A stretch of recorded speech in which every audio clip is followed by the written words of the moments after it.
vonisnya ya 50 tahun begitu kira-kira. Saya mohon ya, kalau sudah jelas melanggar, jelas mengakibatkan kerugian triliunan, ya semua unsurlah.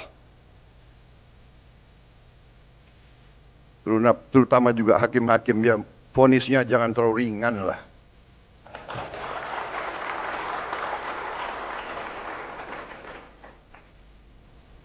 Nanti dibilang Prabowo nggak ngerti hukum lagi. Tapi rakyat pun ngerti, rakyat di pinggir jalan ngerti. Ngerampok triliunan, kalau triliunan, ratusan triliun. Vonisnya sekian tahun.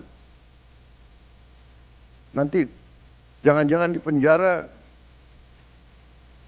pakai AC, punya kulkas, pakai TV. Tolong Menteri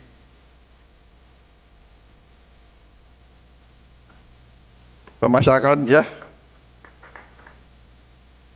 Jaksa Agung ya, naik banding nggak? Naik banding ya? Naik banding. Vonisnya ya 50 tahun begitu kira-kira.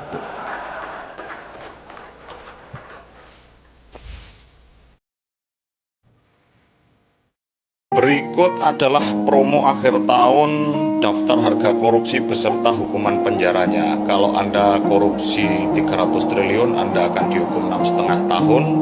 Kalau ini dirasa terlalu berat, Anda bisa ambil promo-promo maling di bawahnya ya. Paling ringan Anda korupsi 4,6 triliun dihukum selama 1 bulan saja. Oke.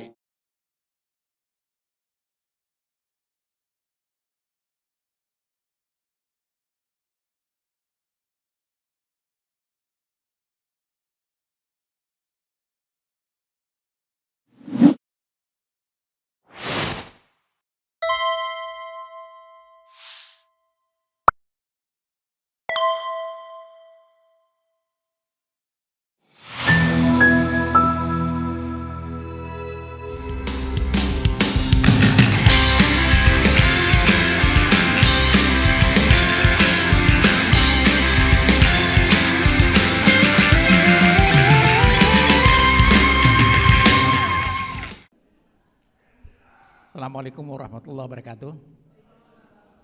Terima kasih kepada yang terhormat Dr. Marwan. Saya diundang untuk hadir di tempat ini. Saya sebenarnya niat saya satu saja, ingin mendengarkan apa yang disampaikan Bung Refli ya, dan teman-teman semuanya yang hebat-hebat. Tapi ya saya diberi kesempatan untuk bicara di forum yang berbahagia ini. Pertama saya ingin menyampaikan situasi sosial yang dihadapi bangsa Indonesia. Setelah kita merdeka hampir 80 tahun lamanya, mayoritas pendidikan anak-anak kita ini atau bangsa kita baru tamat SMP. Tahun 2022 itu mayoritas tamat SD. Sekarang sudah naik pangkat tamat SMP. Pertanyaannya bagaimana menghadapi masyarakat ASEAN, orang Filipina, orang Malaysia, orang Singapura datang ke sini. Apalagi orang Cina datang ke sini. Itulah sebabnya mayoritas pekerja kita itu ya jadi kuli gitu. Itu pun kalau diterima untuk bekerja. Ini hal yang sangat mendasar yang memprihatinkan saya, membuat saya menangis. Yang kedua, orang miskin. Batas garis kemiskinan yang ditetapkan oleh BPS itu, kalau kita berpenghasilan 1 bulan 583.000 kurang lebih, berarti kita sudah tidak miskin. Kalau dibagi 30 hari, maka berarti orang Indonesia kalau berpenghasilan 19.000 sudah tidak miskin. Sekarang bayangkan kita makan siang hari ini berapa harganya itu? Bisa jadi 25.000. Nah, bagaimana orang mau hidup? Dia punya anak, dia harus kontrak rumah, harus sekolah, harus bekerja. Jadi inilah penipuan besar yang dilakukan oleh BPS yang tentu karena kemauan pemerintah. Kemudian Bank Dunia mengusulkan batas garis kemiskinan 3,2 dolar per hari. Artinya kalau kita kali dengan kurs rupiah sekarang ini sekitar 50.000 lebih. Kalau dikali 30 hari berarti 1.500.000, berarti kita sudah tidak miskin. Itu pun sebenarnya masih kurang. Tapi ini bapak-bapak, ibu-ibu yang saya hormati dan banggakan, kalau pemerintah menjadikan batas garis kemiskinan 3,2 US dollar per hari, jumlah orang miskin di Indonesia 110 juta. Dan itulah yang menjadi sasaran dalam pilkada. Maka pilkada itu dengan politik uang, politik sembako, selesai semuanya. Jadi tugas kita apa? Ini ada ustaz kita dari Bandung yang sering saya dengar ceramahnya yang sangat bagus sekali. Apa tugas kita, saudara-saudara? Mendesak pemerintah bagaimana menyelesaikan masalah kemiskinan. Dan Prabowo sudah bicara ketika berbicara di hadapan Majelis Permusyawaratan Indonesia akan memberantas kemiskinan. Tapi bisakah kita lakukan ini kalau pendidikan orang rendah? Jadi kita berada dalam situasi yang sangat sulit. Kita memulai dari mana? Ada seorang teman 5 periode dia menjadi anggota DPR RI, pernah di BPK. Saya tanya sama dia, Bung, Anda pernah menjadi ketua Banggar, Anda pernah menjadi ketua komisi bidang keuangan, memulai dari mana untuk memperbaiki negeri ini? Dia sendiri juga bisa jawab, Pak. Saking sulitnya, saking complicated. Apalagi Jokowi yang bapak-bapak bicarakan hari ini, bukannya memperhatikan orang miskin, bukannya memperhatikan pendidikan, tapi justru dia angkat orang yang nggak tahu pendidikan. Nadiem itu justru nggak tahu pendidikan, tidak pernah tahu bagaimana pendidikan. Akhirnya Merdeka Belajar, suka-sukanya orang mereka belajar. Jadi teman-teman semuanya, ada di dalam hadis Nabi itu, idza wussidal amru ila ghairi ahli fantaziris sa'ah. Apabila suatu urusan itu diberikan pada yang bukan ahlinya, maka tunggulah kerusakan. Inilah kerusakan di negeri ini. Kita ngangkat Jokowi kan membuat Indonesia rusak. Jokowi mengangkat para menteri yang bukan ahlinya, tambah rusak Indonesia.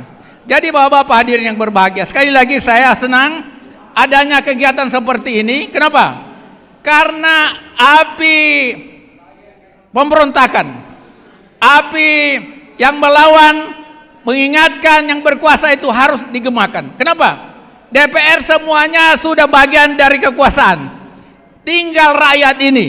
Kalau rakyat tidak bersatu, rakyat diam, maka akan semakin merajalela korupsi, kolusi, dan nepotisme. Dan itulah yang terjadi 10 tahun pemerintahan Jokowi. Dan kita tidak ingin mengulangi di masa Presiden Prabowo semakin merajalela korupsi. Walaupun kita apresiasi, kita bangga dengan semangat dia memberantas korupsi, memberantas kemiskinan, meningkatkan mutu pendidikan.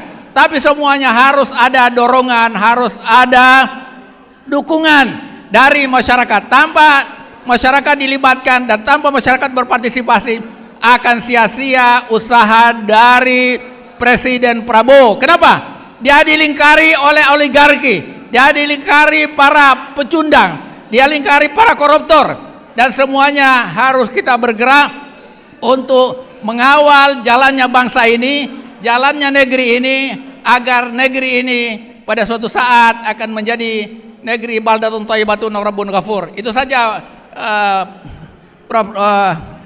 Refli Harun yang ingin saya sampaikan. Sekali lagi saya bangga, saya terima kasih atas acara ini. Mudah-mudahan acara ini terus berlanjut untuk mengembangkan sikap-sikap kritis untuk kebaikan negeri yang kita cintai ini. Terima kasih. Assalamualaikum warahmatullahi wabarakatuh. Api pemberontakan, api yang melawan, mengingatkan yang berkuasa itu harus digemakan. Kenapa? DPR semuanya sudah bagian dari kekuasaan, tinggal rakyat ini.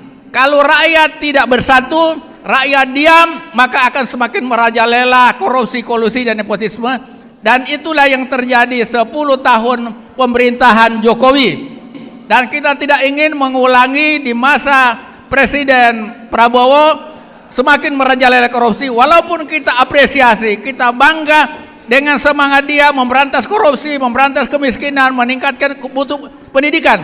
Tapi semuanya harus ada dorongan, harus ada dukungan dari masyarakat. Tanpa masyarakat dilibatkan dan tanpa masyarakat berpartisipasi, akan sia-sia usaha dari Presiden Prabowo. Kenapa? Dia dilingkari oleh oligarki, dia dilingkari para pecundang, dia dilingkari para koruptor, dan semuanya harus kita bergerak untuk mengawal jalannya bangsa ini, jalannya negeri ini, agar negeri ini pada suatu saat akan menjadi negeri baldatun thayyibatun wa rabbun ghafur.